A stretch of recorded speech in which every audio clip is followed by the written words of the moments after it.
Привет. Как меня слышно? А может, мы с одной стороны сядем? Нет? Раз-раз. Нет, нормально. Наоборот, як же там будем атаковать? Ну, я больше Технарь? надеюсь на это, но если честно. Кстати, к этому, оказывается, тоже надо привыкать, что это так близко стоит тебе. Микрофон реально, да, прям. Миссия Давай, Грайм, давай. ты будешь смотреть на Ну да. Айдна. Да нет, на самом деле тут и покрутиться можно вот Да, так, вот можно так, вот так, типа вот так. ничего страшного, вполне себе. С вами я, Зарина, соведущий Ozim is Life, Айден. Да, и наши уважаемые гости. Меня зовут Нурбек, SEO компании QCloud. Строим гибкие, масштабируемые, отказоустойчивые и cost-effective технические решения в публичном облаке и поддерживаем их 24/7. Да, Крутые Сильно, маркетологи. жестко, да? Жестко. Это был заученный текст. Да. Да. Всем привет, меня зовут Фарух, я являюсь DevOps лидом в дирекции больших данных в компании Теле2. Мы занимаемся большими данными и машинным обучением.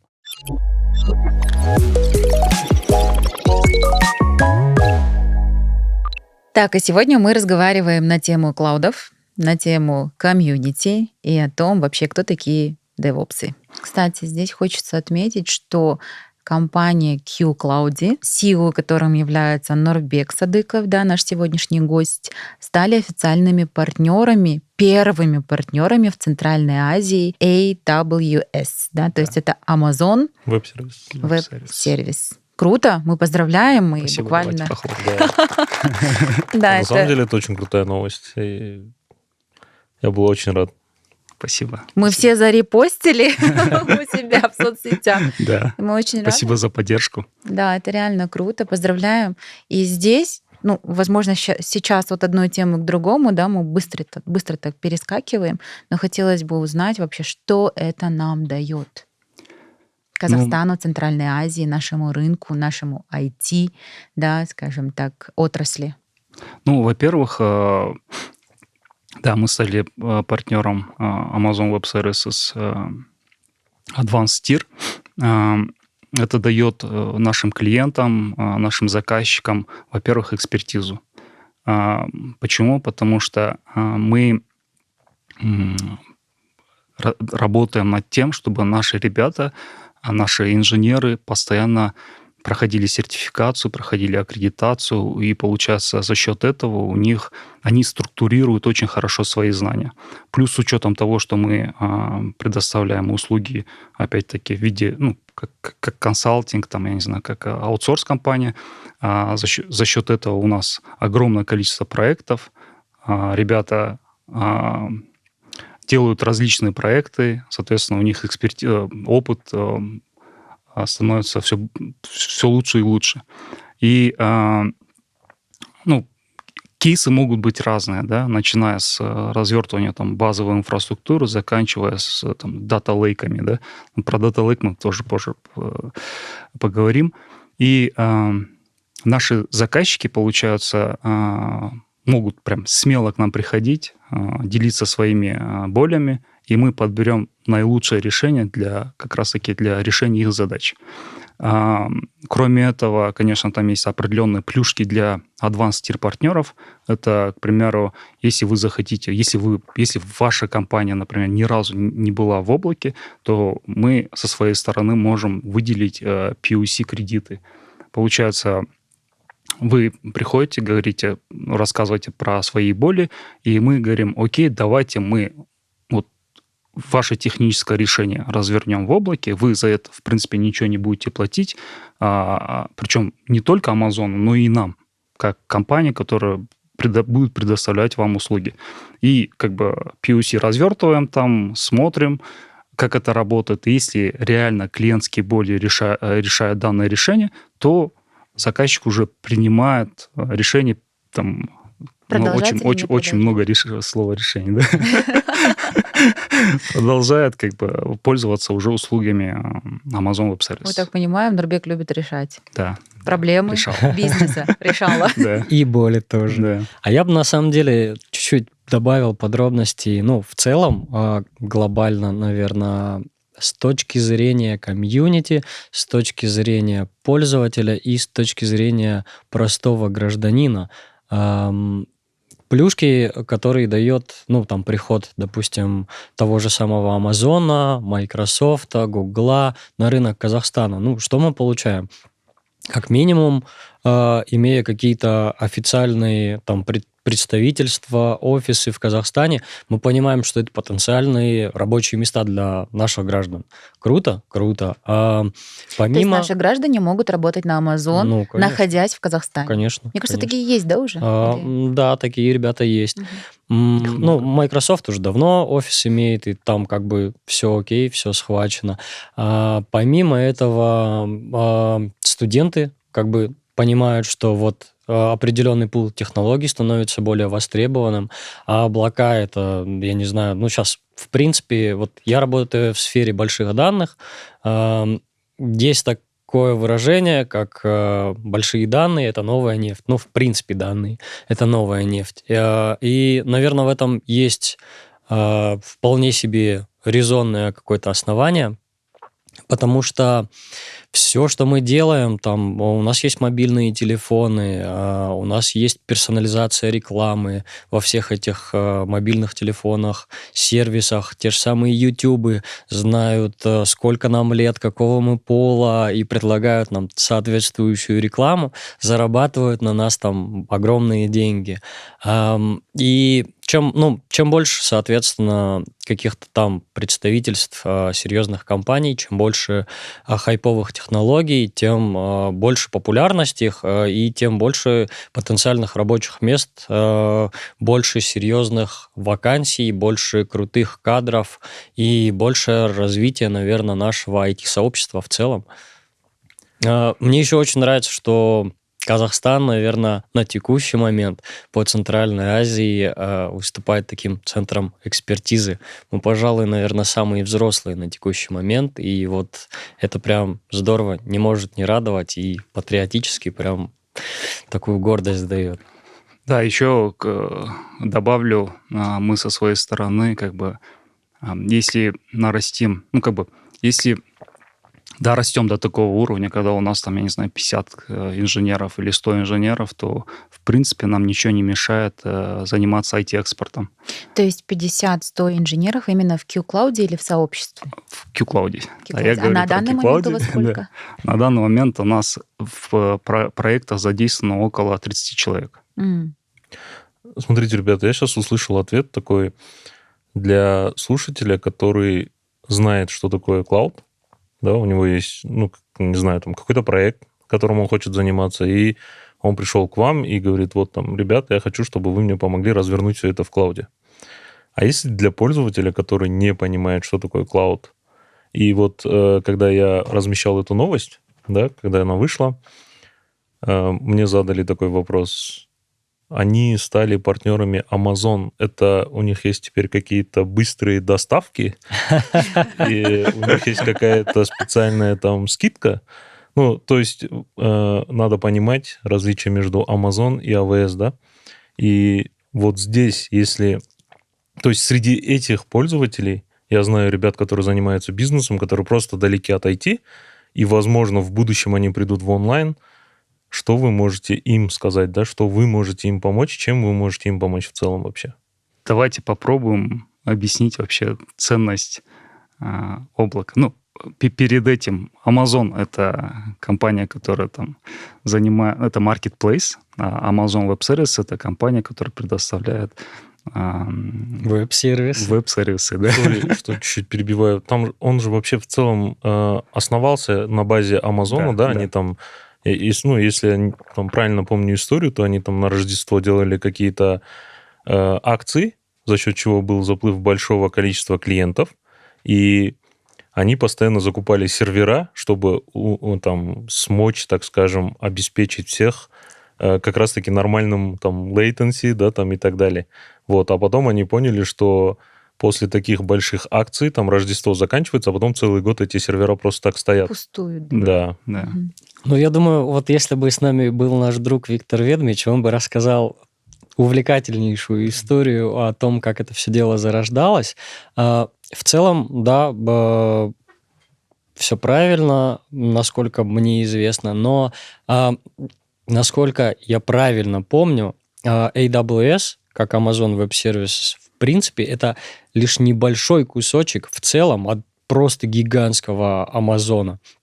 Потому что, то, что делает сейчас Amazon, помимо там маркетплейса, помимо каких-то стриминговых сервисов, помимо продакшенов, которые снимают кино, там, сериалы и прочее, там, просто гигантский скоп всего. И да, действительно, это все зарождалось внутри, но предпосылки для всего этого зарождения, они, кажется, были еще раньше, потому что у Безоса, насколько я помню, там основная концепция ведения бизнеса – это превращать все в API. Это вот началась вся эта история еще с продажи книг.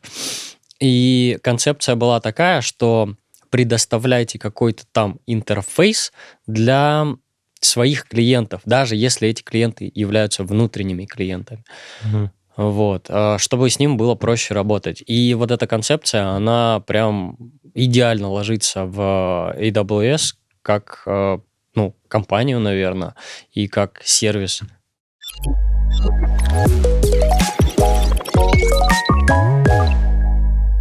Вот вы получили сейчас тир, да, Amazon, партнера.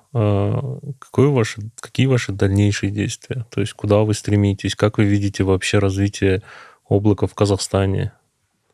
И насколько там, может быть, со стороны государства есть какие-то льготные программы, да? Мы знаем, я бы даже так сформулировал, да, свой вопрос. В Казахстане есть такие ограничения, как там нельзя там... это не только в Казахстане, да, в любом государстве есть ограничения в виде там хранения данных за пределами своей страны, особенно чувствительных данных. И как вы в этом вопросе можете помочь своим клиентам? Или какие вы решения предлагаете им? Да, вот Что можно безопасность. Если речь идет про обработку, хранение персональных данных на территории Казахстана, то, опять-таки, у Amazon Web Services появился новый продукт, причем этот продукт работает только из стран Центральной Азии, работает только в Казахстане. Решение называется AWS Outpost, которое позволяет физические сервера арендовывать на 3 года у Амазона. Они, получается, на своих самолетах амазоновских, причем парк самолетов больше, чем у парка Air Астаны. Понимаете, да? Масштабы. Они привозят сервера в течение 2 месяцев. SLA 2 месяца. Вы что делаете? Вы эти сервера ставите либо к себе в дата-центр, либо в какой-нибудь дата-центр, я не знаю, Казтелепорта, Казахтелекома и так далее, и начинаете пользоваться всеми благами Amazon Web Services. Там получается, да. А если сравнить по ценам, то насколько это дороже, либо дешевле, либо это стоит точно так же? Если бы мы арендовывали сервера там за пределами нашей страны? Для того, чтобы вообще сравнивать цены, надо понять ценность Амазона, да, потому что многие клиенты, которые к нам приходят, у них первое же возражение – это дорого, понимаете? Но они не понимают в большинстве, что Amazon предоставляет не только там свои сервера и сервисы, Amazon также позволяет, давайте не будем говорить только про Amazon, а вообще публичные клауд-провайдеры, они позволяют, во-первых, за счет использования, как говорил Фарух, менеджер-сервисов, управляемых сервисов Amazon, ваша команда разработчиков или DevOps-инженеров, да, они занимаются такими задачами стратегическими, возможно, да, не занимаются рутинными работами. И за счет этого как раз-таки, понимаешь, бизнесу нужно, опять-таки, делать бизнес, пилить какие-то фичи, а у тебя инженеры сидят и думают, а как бы я не знаю, бэкап сделать, понимаешь? Это же никакой пользы бизнесу не приносит. Поэтому за счет использования менеджер-сервисов команда ваша инженерная, она занимается такими стратегическими задачами. Плюс к этому, если вы пользуетесь публичными клауд-провайдерами, у них, знаешь, в одном регионе могут быть несколько дата-центров. Там организована и физическая безопасность, и как бы катастрофическая безопасность, да, в том плане, что если у тебя землетрясение произойдет сейчас... Или наводнение. Дай совтасно Алматы, да? Ну, кто знает, а у тебя все данные, весь бизнес, он находится в Алмате. И что произойдет? Бизнес, Потеря, утеря. Да, всех потеря данных. всех данных и так далее, и как бы все. И вот получается, тебе вот такую ценность дает, и дает, понятное дело, там настолько все как бы классно организовано, что вероятность там даунтайма там, того же менеджера Kubernetes ниже, чем если если твоя команда инженеров поднимет это у себя где-то в дата-центре. Соответственно, опять-таки, система меньше падает. Если система меньше падает, то бизнес на этом как бы не теряет деньги. Просто один факт. Насколько я помню, час даунтайма в топовых компаниях составляет до $500 000. Понимаете, какие деньги большие компании теряют из-за даунтайма. Поэтому это тоже в определенной степени ценность для компаний, которые пользуются облаком. А как часто это происходит, даунтайм? Вы не представляете, насколько часто. Хотя Айден представляет. Айден так прям ехидно улыбнулся, говорит, я знаю. Да. И как часто, да? Часто. То есть, получается, Очень у нас столько миллионов там уходит на ветер, да? У бизнеса, я имею в виду. И вы помогаете решать эту проблему своими услугами, решениями. Да. Я понимаю. Если сравнивать сервер аутпоста с сервером, который у тебя в дата-центре, понятное дело, сервер аутпоста будет стоить дороже. Но опять-таки за счет использования менеджер-сервисов ты свои ресурсы инженерные, да, ты отправляешь пилить фичи, которые принесет тебе value, деньги. Это первый момент. Вот этот момент нельзя не учитывать. Второй момент – это то, что ты можешь организовать отказоустойчивость на очень хорошем, высоком уровне. Соответственно, ты не будешь терять деньги. Это второй момент. И третий момент – за счет того, что облачные сервисы предоставляют огромное количество, облачных провайдеров, я имею в виду, огромное количество сервисов, за счет этого твой бизнес становится более гибким. Тебе, если необходимо там протестить какую-то фичу, ты просто берешь, быстро развертываешь инфраструктуру, быстро тестируешь, быстро принимаешь решения и быстро как бы запускаешься. И за счет time to market как раз-таки ты опять-таки получаешь огромное количество денег. Вот. Если вот с этой призмы смотреть, то облако мүлдем қымбат емес. Ну и масштабирование еще тоже Да. очень важный факт. Допустим, наш бизнес там работал какое-то количество времени, количество пользователей росло, нагрузка росла, и работая там в классической on-premise инфраструктуре, мы столкнемся с проблемой увеличения там мощностей, производительности и вот это вот все. Для того, чтобы нарастить производительность в каком-то собственном ЦОДе или там в собственной серверной, нам нужно закупить сервера, нам нужно установить на них там операционные системы, нам нужно все это дело настроить, нам нужно придумать, как мы растянем наши приложения на вот эти вот купленные мощности. В облаке это все делается просто нажатием на кнопочку увеличить количество ресурсов и, собственно, все. Ну или Кейс расскажу. Или уменьшить, да, и сэкономить на этом деньги. Кейс расскажу, как мы поднимали Data Lake для крупной компании, ритейлом занимается. Вот за счет использования публичного облака, как раз Amazon Web Services, мы подняли Data Lake в течение 3 недель. 3 недели потратили на то, чтобы там поднять инфраструктуру, загрузить туда данные. Какой Data Lake? Про Data Lake ты расскажешь. Я сейчас с точки зрения бизнеса, да?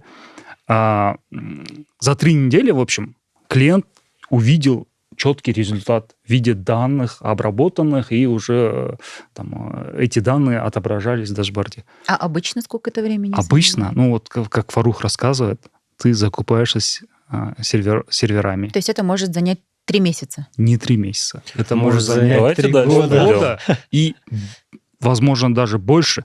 Но через полгода или там, я не знаю, через 9 месяцев к тебе приходит заказчик. За это время, за 9 месяцев, там, я не знаю, топ-менеджмент уже давно поменялся.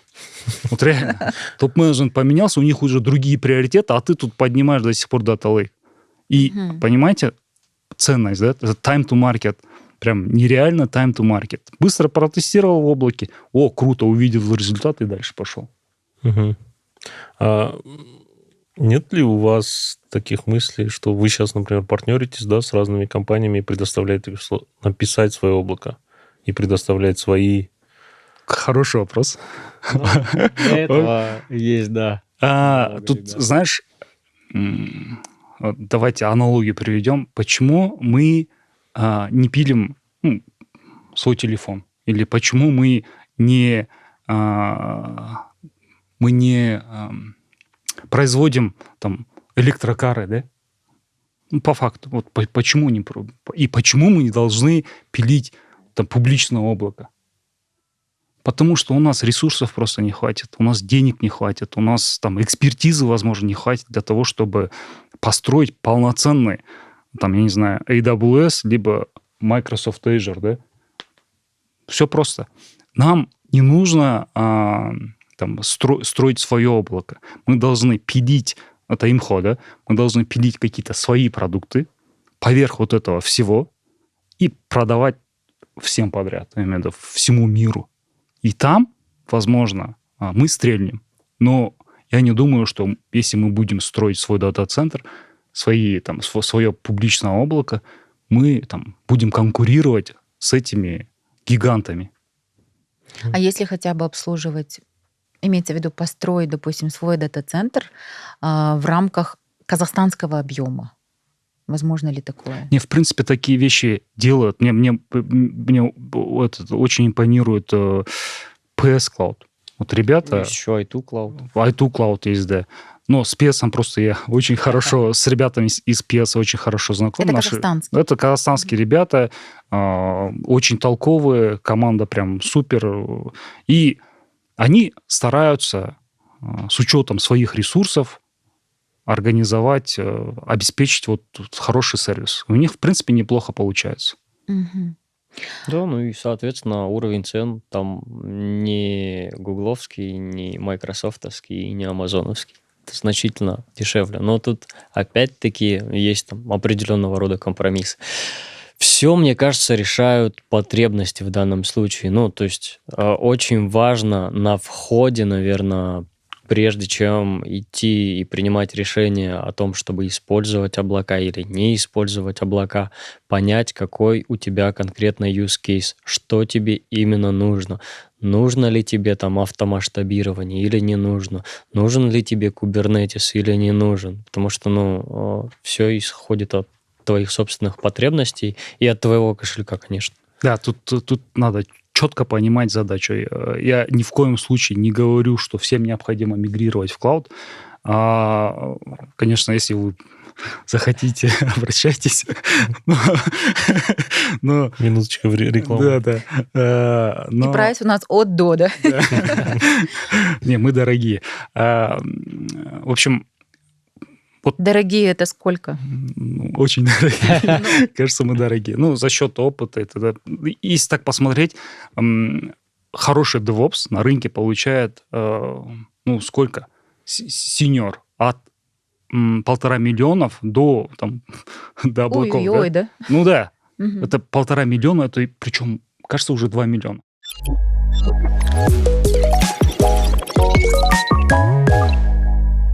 Мы затронули тему зарплат. Вот джуны, сколько они получают? В зависимости в какой сфере, если мы говорим про DevOps, то тут все прям очень даже хорошо. Ну, то есть я вот вспоминаю времена там с поисков себя, да, скажем так, и зарплаты у нас были, ну, там, 10, 12, 15 лет назад, очень маленькие. То есть, ну, ты на старте мог там получать 70, 60 тысяч тенге. И там, ну, потолок, наверное, ну, Ну, тогда доллар был, соответственно, ну да, стоимый. но все равно для того, чтобы там типа получать $1000, тебе нужно было прям пару лет как минимум отработать и показать, что ты там можешь успешные кейсы делать. А на текущий момент студенты, ну, некоторые прям могут сразу со старта, да, где-то в районе $1000 получать. Ну, то есть уровень жизни стал больше за счет того, что Технологии зарплаты растут, технологии растут, сложность использования этих технологий растет. Ну и ответственность, конечно. Мгм. Ну и жизнь дорогая Ну стала. и жизнь дорогая стала, инфляция, там все дела. Ну вот как раз, да, мы сейчас говорим про DevOps, и вы буквально недавно провели DevOps Days. Days. Да, и это уже по счету второй или Да, третий. да. Здесь можно Второй, да. крупным планом их мерч показать. Да, Да. можно, Да. кстати, зазумить. Параллельно мы рекламируем наших друзей. Да, мы, получается, в прошлом году совместно с соорганизаторами, это Рустам Успанов, их нельзя не отметить, это Тамерлан Абу, ребята с программного комитета, Василий, Артем, Иван, Фарух. Вот мы, получается, мы, в общем, всегда долго готовимся, как минимум 3 месяца, 3-4 месяца, да, до ивента начинаем активности, начинаем поиск спикеров, поиск спонсоров или спонсоров, как правильно.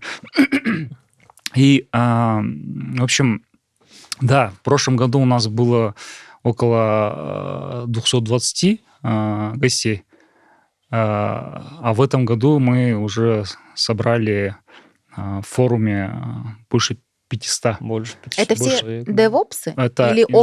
инженеры, Ага. это, ну, там в большинстве DevOps-инженеры, там есть QA-чки, там есть разработчики, там есть руководители Все, кто направлений. около IT, можно Да, сказать, да. лучше, наверное. Все скорее, кто около разработки. в Около принципе. разработки, да. Мгм.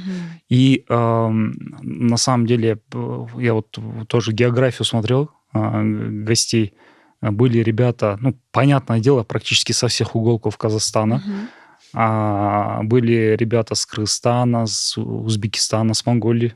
Были ребята с Россия, Украина, Беларусь, там вообще, ну, как бы они тоже были. Они физически присутствуют. Физически присутствовали. Были ребята, ну, я не знаю просто в каком количестве, но я видел среди зарегистрированных ребят с Греции, с Германии, понятное дело, у нас там ребята с Лондона прилетели.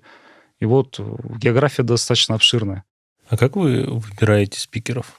То есть, ну, если вот там есть ребята, которые хотят выступить, Партнеры. знают про DevOps Day, да, и, ну... Слушайте, ну Как им нет, пос- здесь, кстати, история ни разу не про партнеров. Вот как я уже говорил, это история некоммерческая, и Мгм. мы Но с есть потенциал программным... стать коммерческой.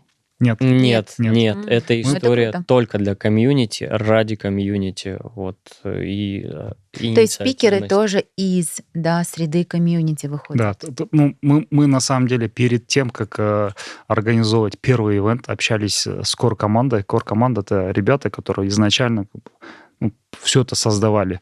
И у них есть четкие требования для проведения DevOps Days. Во-первых, это то, что организаторы и вообще... Sorry, можно, пока мы не ушли, Core-команда, это что-то... Core-команда — это команда... Core-команда DevOps Организаторов, Days да. Нурбек имеет в виду, это вот как раз-таки организаторы мейн-ивентов там То есть вы же первый, кто организовал Нет, DevOps в Days, да? Казахстане. Да, Это в же- ну, я имею в виду в Казахстане. Да, А Нурбек- Core Team вы имеете в виду, это вот По как всему раз миру. по всему миру, Да. кто... Окей. Да, Core-команда — это, да. ребята, которые отвечают за проведение DevOps Days по всему миру. Вы с А ними они на каким-то связи? образом проверяют, как вы провели? Ну, они на самом деле смотрят, наблюдают, если что пишут, комментируют. Ну, общаемся мы через Slack или там... Они могут Google вам Meet. запретить в следующий раз проводить, если вы что-то сделали не так? Конечно, конечно, да. И как бы надо четко понимать, что никто с этого не зарабатывает. Если мы какие-то деньги получаем со спонсоров, то и развитие если, комьюнити, да, да. если эти деньги остаются после проведения интервью, мероприятия, то мы оставляем эти деньги на следующий год. Или на следующий ивент? Да, ну, на следующий, да. Ну, мы проводим раз в год. Раз в год, окей. Ага. И также немаловажно понимать, что core-команда DevOps Days, они нам прям четкие требования поставили. Ребята, там, среди спикеров обязательно должны быть местные ребята в таком-то проценте. И, соответственно, мы, когда программный комитет отбирает спикеров, они на это тоже обращают внимание, потому что для нас важно, чтобы среди казахстанских инженеров появлялись такого там рода, как там, я не знаю, ну, Виктор Ведмич, да, среди девопсов многие его знают, или там, я не знаю, ну, типа появлялись звезды свои местные, которые будут вещать на различных конференциях, рассказывать про DevOps, про инженерию и так далее, и так далее.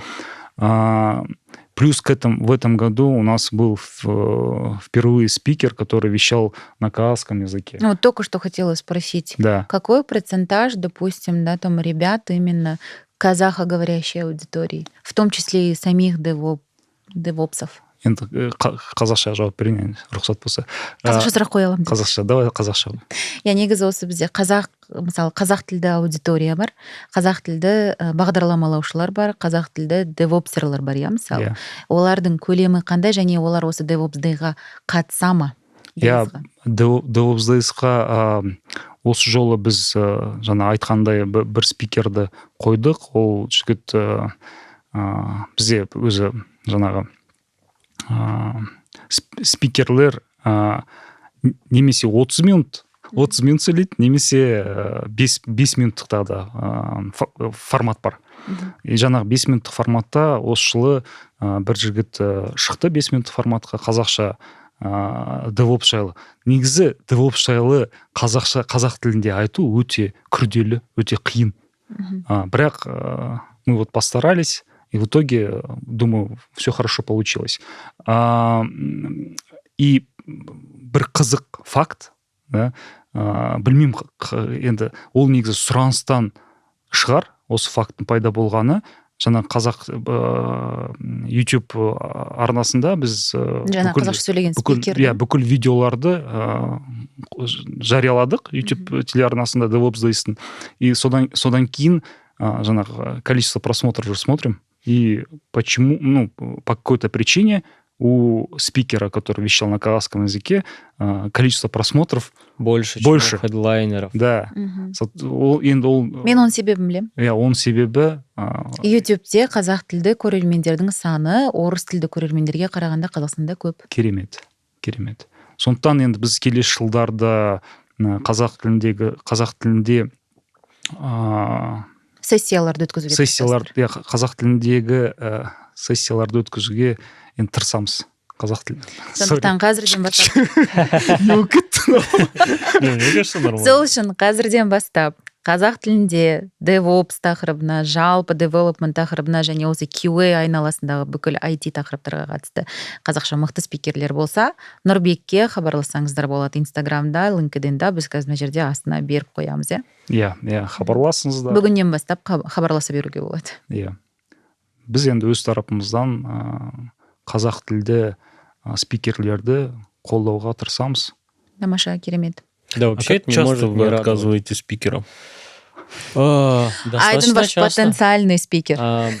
Не, на самом деле, вот как ты говорил, мы в первую очередь не смотрим там на какой-то нейминг, на популярность спикера. Мы смотрим именно на качество материала, на то, насколько будет этот материал воспринят нашей аудиторией. Ну, то есть большая часть аудитории — это практикующие инженеры.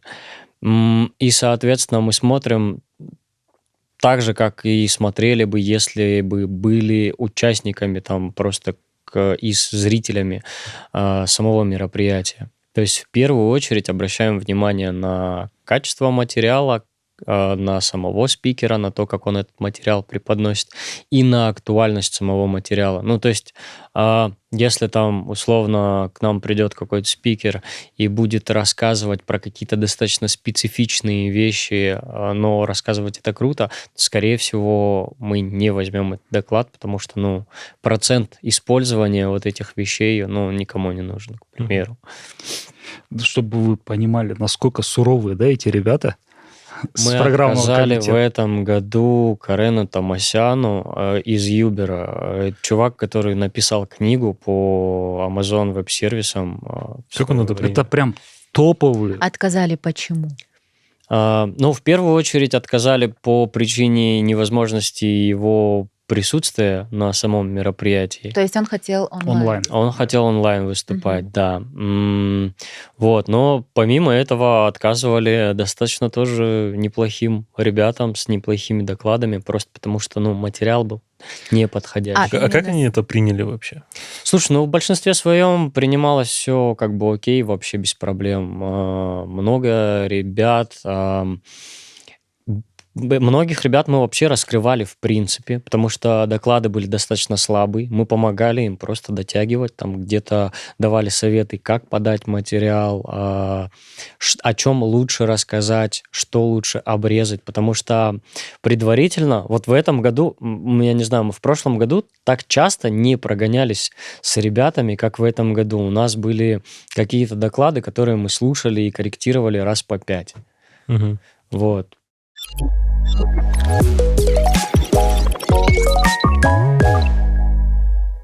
У меня вот вопрос, да?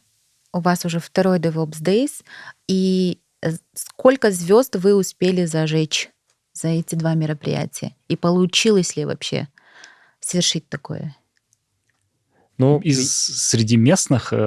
Среди местных, Да, конечно, среди Потому местных. что вы же делаете большой одна локальный как акцент. минимум точно есть, прям, ну, я думаю, что с большим потенциалом. Вот в этом году она не выступала.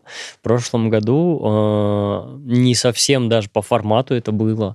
К нам пришла девочка с i2 Cloud еще тогда. Сейчас она, кажется, в умных городах, но в целом как бы история глобально с компанией такая же и та же самая. Это Жанирке. Девочка, во-первых, да, и выступала она с историей про автоматизацию управления сетевой инфраструктурой и то, как они у себя в i2 Cloud сделали. Рассказ был достаточно интересный за счет того, что это было первое выступление и за счет, наверное, непосредственности, с которой был подан этот доклад. Она там прям собрала оваций, наверное, тоже больше, чем наши хедлайнеры. Вот, было очень много вопросов потом от аудитории. В последующем где-то там интервьюшки ходили в диджитале, там в каких-то еще интернет-СМИ о том, как они к этому пришли, о том, как они это делали. Ей там командировку сразу оформили после выступления куда-то, то ли в Нидерланды, то ли еще, ну, где-то в Европе. В общем, мы рады, что получилось так, как получилось. Мы рады, что у нас есть такие сильные спикеры. В целом, очень было круто. Вот я надеюсь, что подобных кейсов с каждым годом будет становиться все больше и больше. В этом году вот Даник, который выступал на казахском языке, тоже, в принципе, собрал там свои овации. Тоже много респекта было от казахоязычной аудитории, что не может не радовать. И, в принципе, мне нравится тот тренд, что наш национальный язык, наш государственный язык сам по себе развивается. То есть, ну, нет никаких вливаний извне, скажем так, которые бы говорили и насаживали это все дело насильственно. Аудитория сама выбирает, аудитория сама хочет, и спикеры появляются сами по себе. Это вот прям в этом году это было предметом нашей гордости. Мгм. А какие планы у вас на следующий год, если вкратце? Ну, Если вкратце, то собрать уже аудиторию в количестве 1000 человек, 750 тысяч. Да. Тогда это будет не DevOps Days Алматы, Казахстан. возможно. Не, но DevOps Days сам по себе проводится в городах, поэтому, DevOps Days есть в Лондоне, DevOps Days есть В этом году Нью-Йорке. был Украин, Да, поэтому... кстати, там Или вы планируете DevOps Days Астана и, к примеру, в год проводить 2 раза? почему бы и нет, да. Но с Астаной на самом деле там все не так однозначно, потому что Или Караганда? аудитория на самом деле на оффлайн ивент она не такая большая.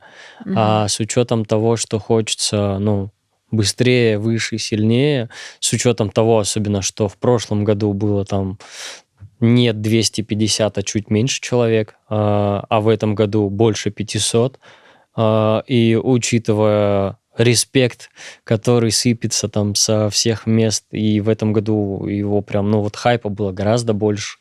Есть амбиции сделать это и там 2х от того, что было в этом году. А в Астане, я думаю, где-то в регионах сделать это будет достаточно сложно. Планируете вообще выходить в другие страны, соседние государства? Да, определенно, да. Хотим, в ближайшее время, мы в ближайшие 3 года, да, я про свои планы расскажу. Хотим вообще завоевать, это очень громко будет сказано, но завоевать рынок публичного облака во всей Центральной Азии. Соответственно, у нас Потенциал есть. потенциал есть, да, экспертиза есть. Тем более нам ничто не мешает, будучи партнером того же Amazon Web Services, да, вот мы сейчас стали Advanced Tier партнером, и мы можем в любой точке мира открыть legal entity и быть advanced партнером в этой стране, в этом городе. Мгм. И Получается, ближайший город это, возможно, Бишкек или Ташкент. да, Да? это, скорее всего, Ташкент. Ташкент. Да, С учетом того, что популяция большая, да? да. Мгм. Там мы видим, что Бизнес рынок, нуждается да, в этом. бизнес нуждается, рынок растет, тем более спрос на IT в Узбекистане очень высокий на данный момент. Мы знаем очень много ребят, людей, которые работали с нами вместе, которые там работают сейчас в Узбекистане, или кто-то делает бизнес в Узбекистане, поэтому спрос есть. Да. Мгм. Просто нужно время и... Классно.